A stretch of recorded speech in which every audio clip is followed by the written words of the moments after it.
అది కాదమ్మా, ఆ ప్లేట్లో ఉన్న తిను. ఎందుకు పెద్దమ్మా? నేను చెప్తున్నాగా ప్లేట్లో ఉన్న తినమని. ఎందుకంత ఆలోచిస్తున్నావు? అది మొహమాటం లేకుండా చెప్పమ్మా, అది ఎందుకు తినట్లేదు? అంటే దానికి ర్యాపర్ లేదు, చాలాసేపు నుంచి ఓపెన్ ఉందనుకుంటా. ఓపెన్ ఉంటే దానిపై ఈగలు ముసురుంటాయి.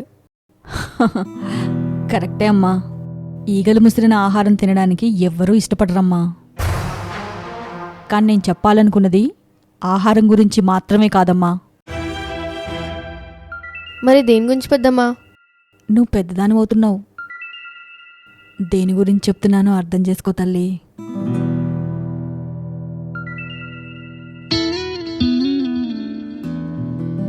అదేం పెద్దమ్మా, మీరు కూడా అందరిలానే నన్ను డ్రెస్సింగ్తో జడ్జ్ చేస్తున్నారా?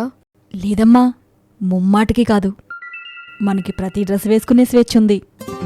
మరి మాతో ఆ ఫ్రీడమ్ ఎందుకు లాక్కుంటున్నారు? రోజులు బాలేనప్పుడు మన జాగ్రత్తలో మనం ఉండడం మంచిది తల్లి. సపోజ్ మనం వెళ్లే దారిలో డ్రైనేజ్ ఓవర్ఫ్లో అవుతుందనుకో, ఆ రూట్ అవాయిడ్ చేసి వేరే రూట్లో వెళ్ళాలని చూస్తాం కానీ అట్నుంచే వెళ్ళి కాళ్ళకి కంపంటించుకోవాలనుకోము. ఇది కూడా అంతేనమ్మా. నువ్వు హాలిడేస్లో ఇక్కడికి వస్తానన్న రోజే మీ అమ్మ నాకు ఫోన్ చేసింది.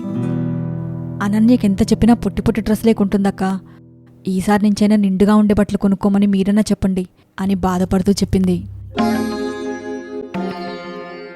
అయినా శరీరాన్ని నిండుగా కప్పే లంగావోణి, చుడీదార్, చీరలో వచ్చే ఆ అందమే వేరమ్మా. ఆ దుస్తులకున్న విలువ మరే దుస్తులకుండదమ్మా. మనం ధరించే బట్టలు ఎదుటివాళ్ళు చూస్తే 2 మూతులు చెడు కామెంట్ చేసేలా ఉండకూడదు, 2 చేతులు జోడించి దండం పెట్టేలా ఉండాలి.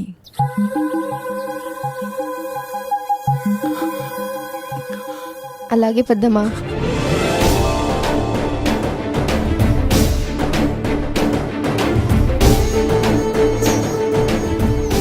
పెద్దమ్మా,